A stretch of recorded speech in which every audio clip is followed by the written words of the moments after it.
Bien, buenas noches. En esta oportunidad vamos a presentar el trabajo de elementos claves del repertorio, características conductual, cognitivo y emocional de mujeres en la etapa de menopausia, presentada por Milagros Ramos Cornejo.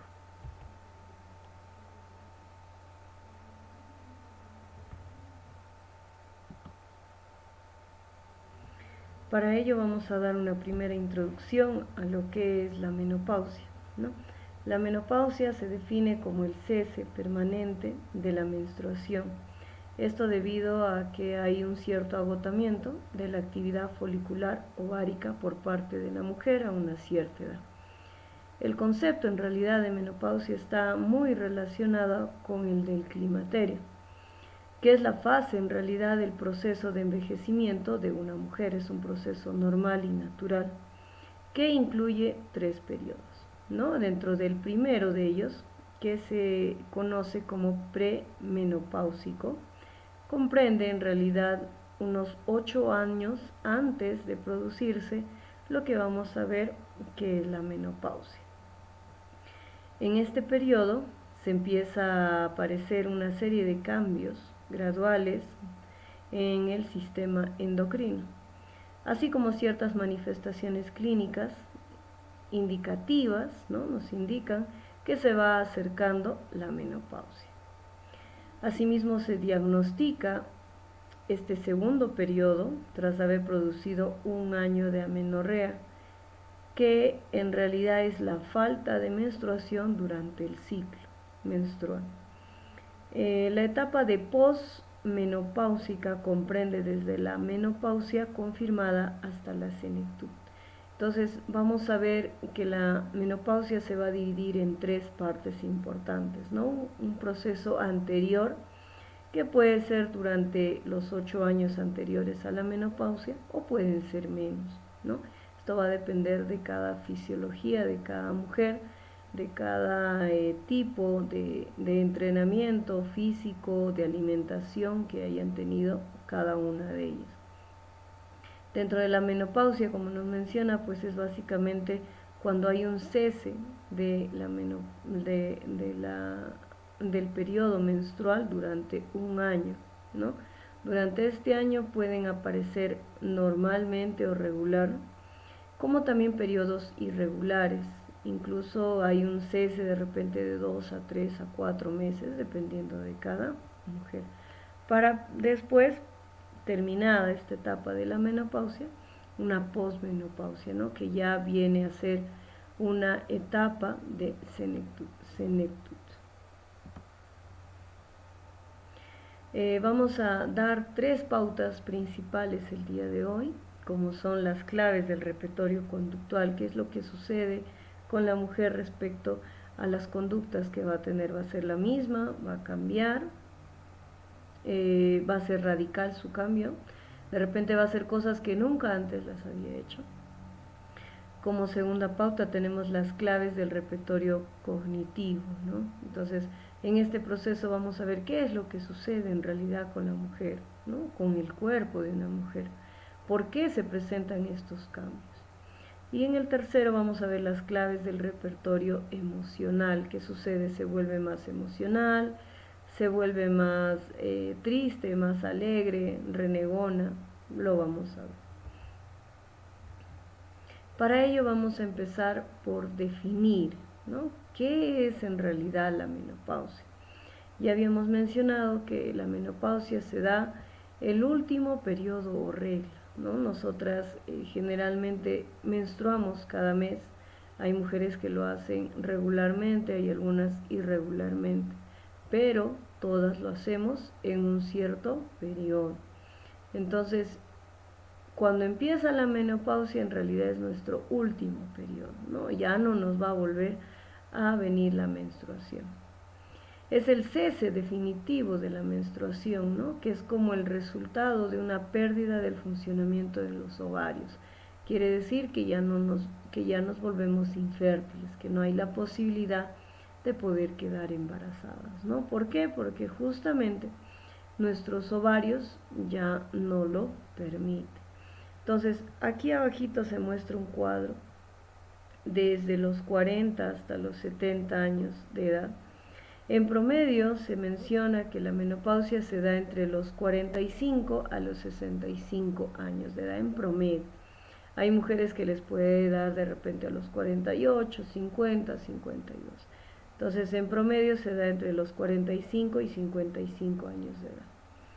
Como habíamos mencionado, a partir del momento que nos da la menopausia, anteriormente se da una premenopausia, que puede durar unos 8 años o menos. Muy bien, entonces antes de la menopausia también nos da una perimenopausia. Es un proceso que se da antes de la menopausia y demora un par de años durante la menopausia. A partir de que sucede la menopausia, pues nos viene todo este ciclo, ¿no? Que más o menos, como podemos observar en la gráfica, son de 45 a 70 años, a lo cual llamamos climaterio. Después de estos 50, bueno, según la gráfica, ¿no? Una vez que nos dé la menopausia a los 50 años, entramos a un proceso de posmenopausia, que también va a tener un tiempo de duración que pueden ser 20 años. Entonces, después que suceda este proceso, viene la selenidad, ¿no? Es una etapa también que todas las mujeres lo vamos a pasar. En etapa reproductiva, ¿qué es lo que sucede con nosotras cuando todavía podemos procrear, ¿no? Entonces, hay diferentes partes, bueno, vamos a mencionar aquí 4 partes importantes durante la etapa reproductiva, quiere decir antes de la menopausia, donde que nuestras hormonas, ¿no? Llegan a ser en realidad las glándulas y los órganos del hipotálamo y del hipófisis. ¿Qué quiere decir? En nuestra cabecita, en la parte superior, encontramos el hipotálamo y el hipófisis. Todo ello va a pasar hacia nuestro cuello, una parte que se llama la tiroides, ¿no? Entonces, el hipotálamo lo que hace es mandar señales, ¿no? Hacia nuestra tiroides. Después de ello, asimismo, sucede con las glándulas mamarias, ¿no? Hay una parte en las glándulas mamarias en la que el hipotálamo también lo controla. Finalmente, como tercer y cuarto lugar, ¿no? Tenemos la ubicación de los ovarios. Pero ¿qué sucede en las tiroides, ¿no? El TSH, o también llamada hormona estimulante del tiroides, ¿no? Entonces, cuando una mujer está en la etapa reproductiva, pues esta hormona se va rejuveneciendo, ¿no? Va volviendo a aparecer cada cierto tiempo. ¿Qué sucede en la parte 2, ¿no? El LH y el FSH, o también llamadas hormonas reguladoras de las gánodas, ¿no? Entonces, estas hormonas, que son parte de las glándulas mamarias, pues también, al igual que la tiroides, se van perdiendo a medida que nosotros vamos entrando a la menopausia.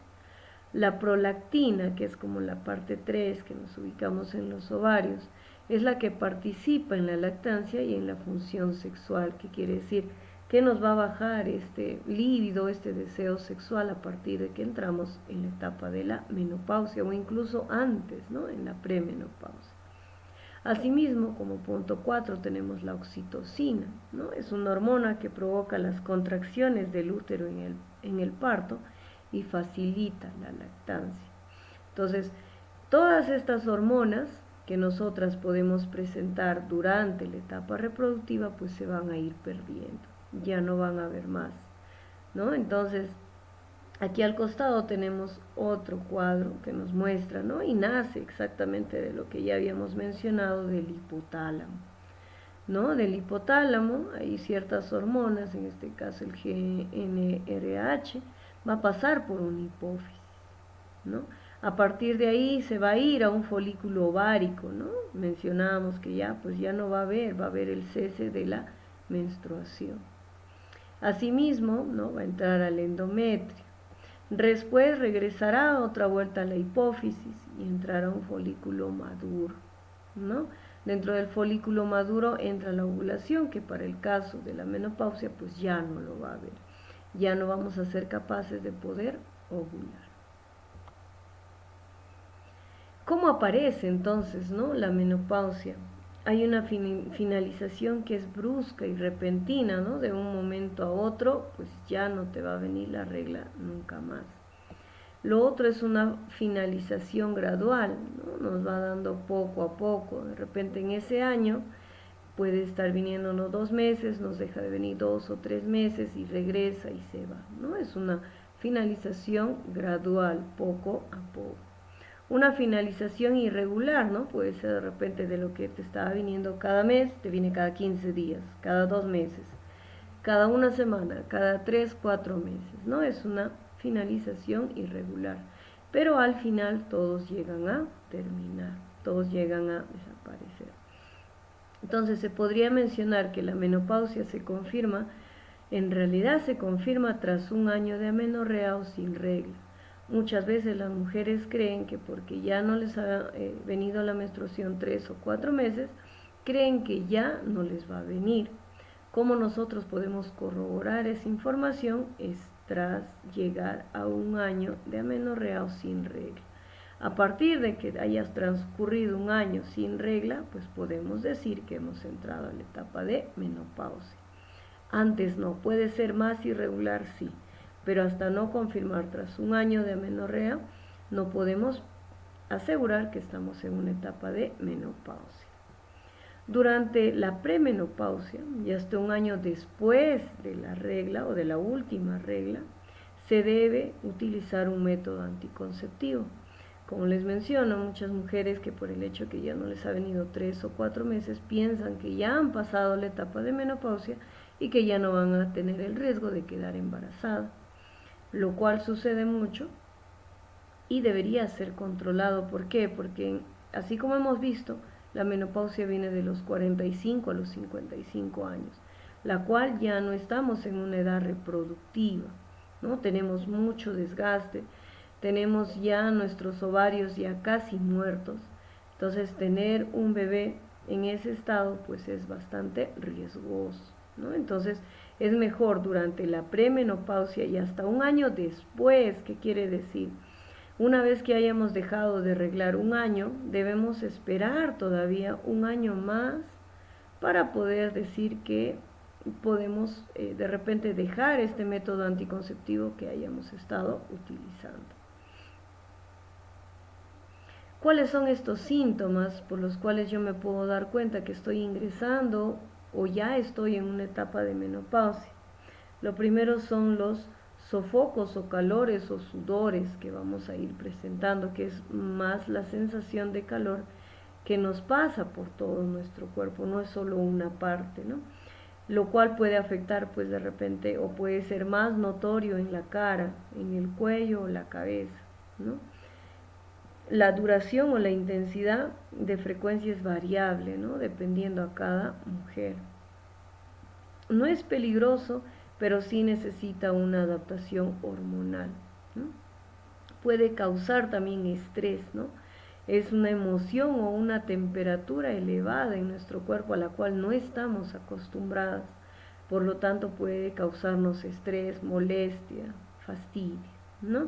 Otro síntoma importante es la sequedad vaginal, ¿no? Las paredes vaginales son más delgadas cada vez, son menos elásticas y pierden gran parte de su humedad natural. Entonces, por ello es que incluso es incómodo, ¿no? La lubricación vaginal durante el momento de las relaciones sexuales también van a disminuir, lo cual lo va a convertir en un proceso bastante fastidioso, bastante incómodo, si no se sabe manejar esta situación, ¿no? Asimismo, lo acompaña la disminución del deseo sexual, ¿no? Ya no tenemos las mismas ganas de querer estar con nuestra pareja como era antes de entrar a la premenopausia o a la menopausia. Algo que sí también es muy importante, que el pH se nos vuelve más alcalino, ¿no? Ya no es más ácido como antes, sino se vuelve más alcalino. También viene acompañada de infecciones de orina, ¿no? Atrasan la micción natural, ¿no? Y puede favorecer la aparición de infecciones urinarias y la pérdida de orina, ¿no? Se nos vuelve más flácido. También el hecho de no vaciar por completo la vejiga, ¿no? Entonces esto básicamente, ¿por qué? No es voluntariamente de cada mujer, sino ya se vuelve algo involuntario. ¿Por qué? Por el proceso de la premenopausia. Los cambios fisiológicos podían aumentar la susceptibilidad al contraer una infección urinaria, ¿no? En algunas mujeres, ¿no? Entonces eso hay que tener mucho cuidado. Todo este proceso hormonal, ¿no?, que sucede en la mujer, como ya hemos estado viendo qué hormonas se ven involucradas, pues hay una que es importante que nos conlleva a preocuparnos, porque hay una hormona que no nos permite regular nuestro sistema cardíaco. Pero ¿qué sucede cuando entramos a una menopausia? Pues esta hormona ya no se produce, y al no producirse, pues ese es un riesgo cardíaco que podemos correr. Es por eso que se receta tratamientos bajo hormonas. ¿Por qué? Porque necesitamos proteger nuestro corazón. Entonces, esta es una primera causa de muerte en los hombres.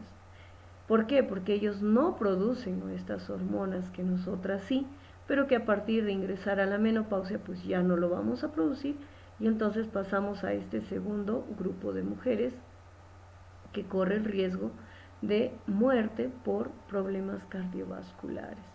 Entonces la menopausia se considera como un factor de riesgo, así es, ¿no?, a partir de la menopausia. Los factores que se pueden ser evitables, ¿no? O sea, son hábitos que nosotros mismos debemos controlar mientras que estamos en un proceso antes de la menopausia para poder manejar de la mejor manera este proceso, ¿no? Son como los hábitos de fumar, ¿no? Sabemos que es malo fumar. El exceso de colesterol, la grasa que consumimos en frituras, disminuirlo. El proceso de obesidad, cuando estamos cada vez más gorditos, pues es más riesgoso que nuestro corazón se pueda tapar de tanta grasa. La hipertensión arterial, ¿no?, aumenta nuestro flujo sanguíneo, se vuelve más espeso, por lo tanto las venas se hacen más grandes. El no hacer ejercicio, ¿no?, es una etapa en la que el ejercicio físico y la alimentación ayudan bastante a poder controlar este proceso de menopausia. ¿Cuáles son las recomendaciones entonces que deberíamos considerar?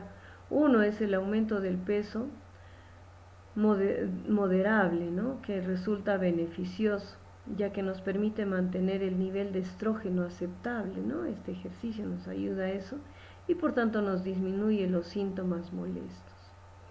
2, dice, no conviene realizar dietas restrictivas y desequilibradas, ¿no? Todo debe ser medido, todo debe ser un proceso poco a poco, gradual, ¿no?, sino mantener una alimentación variada que aporte nutrientes que se necesitan, ¿no? Debemos consumir un ciclo de alimentos regulares cada cierto tiempo. El tercero sería el ejercicio físico que se adapte a sus condiciones físicas y circunstancias personales, ¿no?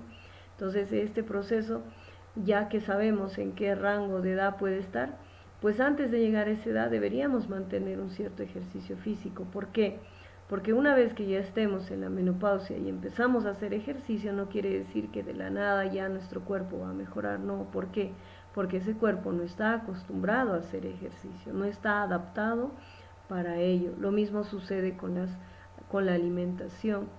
Si bien es cierto, podemos cambiar nuestra dieta, pero si no lo hemos hecho antes, pues le va a ser mucho más complicado a nuestro cuerpo adaptarse a ello. Y es por eso que se utilizan las hormonas. ¿Para qué? Justamente para que nos ayuden a regular todo este proceso. Así como hay mujeres que puedan seguir una cierta dieta y hacer ejercicio o empezar a hacerlo, hay mujeres que no, que no están acostumbradas a un ejercicio físico, no lo van a hacer. Hay mujeres que no están acostumbradas a una dieta, pues no lo van a hacer por más que sepan que es parte de su salud. ¿Por qué? Porque ya es un hábito, un mal hábito que se han creado.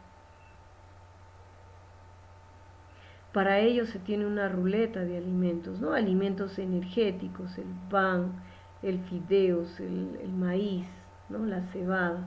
Hay alimentos formadores, ¿no?, como son el pescado, el pollo, las legumbres, los frutos secos, la leche, el queso. Y hay alimentos reguladores, ¿no?, como las frutas y las verduras, que nos ayudan a mejorar todo este proceso de menopausia. ¿Cuáles son las ventajas? Porque no todo debe ser malo, ¿no? Tenemos básicamente 4 ventajas. Una es que desaparece el miedo al embarazo, ¿no? Ya no tenemos ese temor de quedar embarazadas. Se dispone de más tiempo, ¿no? Ya ese mismo hecho de que nosotros ya no nos preocupamos por tener hijos ni una responsabilidad, pues nos da más tiempo para nosotras, para pasear, etc. Y con los años sabemos que se gana experiencia, ¿no? Y lo mejor es que tenemos una mayor tranquilidad para nosotras mismas. ¿Cuáles son los cambios entonces? ¿Qué sucede? Pues hay una piel atrofiada en nosotras, hay una sequedad vaginal, una dispareunia, una astenia física, un prurito, ¿no? Son cambios que ya lo hemos venido explicando. ¿Qué autocuidados debería tener? ¿No? De repente utilizar lubricantes vaginales, tratamientos hormonales que son muy recomendables. Una vida sexual activa va a depender mucho de nuestra premenopausia, ¿no? Como hemos estado en este punto. Hay mayor tiempo de erotismo preliminar, ¿no? Eso hay que tener mucho cuidado. Los aspectos psicológicos, ¿qué nos sucede, no? El primero es que hay una situación de sobrecarga y una presión, ¿no? Ya estaré en menopausia, no estaré, me faltará, no me faltará, hay una carga y un estrés. Hay un estado de ansiedad, ¿no? De decir ya, de una vez, ¿cuándo se acaba este proceso? Ya me demora 1 año, 2 años, 3 años, ya estoy cansada. No hay un cansancio mental, el pensar, el sobrellevar toda esa carga, todo ese proceso. Incluso puede haber un proceso de depresión, ¿no?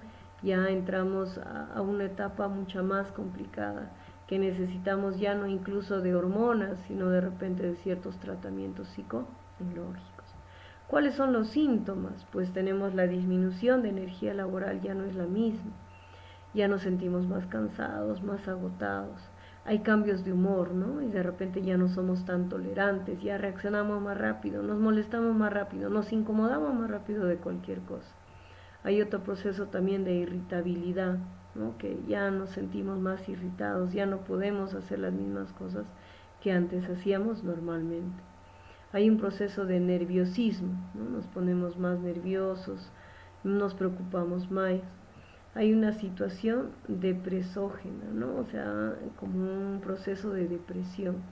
Algo que sí es importante es que las características que hemos mencionado en este grupo pues no están relacionadas con el descenso del estrógeno, que es otra parte importante también.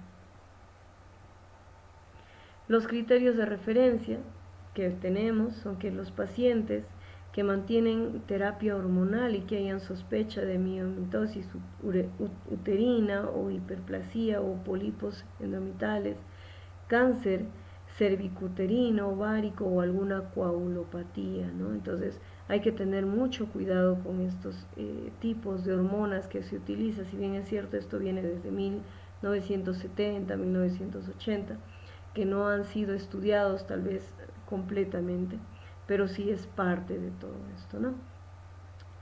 Sin respuesta al tratamiento hormonal establecido, ¿no? O sea, de repente seguimos un tratamiento que al final decimos, no, mejor no, ya no lo hago, o decido terminarlo sin consultar con un médico, ¿no? Hay un riesgo elevado de la terapia hormonal, ¿no? Tiene que ser controlado, no todas las mujeres somos iguales, por lo tanto nuestras hormonas son muy diferentes. Hay un control con el tratamiento establecido para vigilancia y aplicación de terapia no hormonal también, ¿no? Hay personas que pueden ser menos intolerantes a esta terapia. Debe haber una vigilancia en los primeros 3-6 meses del inicio de la terapia hormonal para poder evaluar la eficacia y la tolerancia, cómo está funcionando en cada uno de nuestro cuerpo.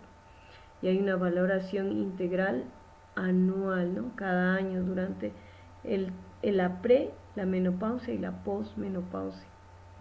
Entonces, eso sería toda la exposición. Muchísimas gracias por su atención.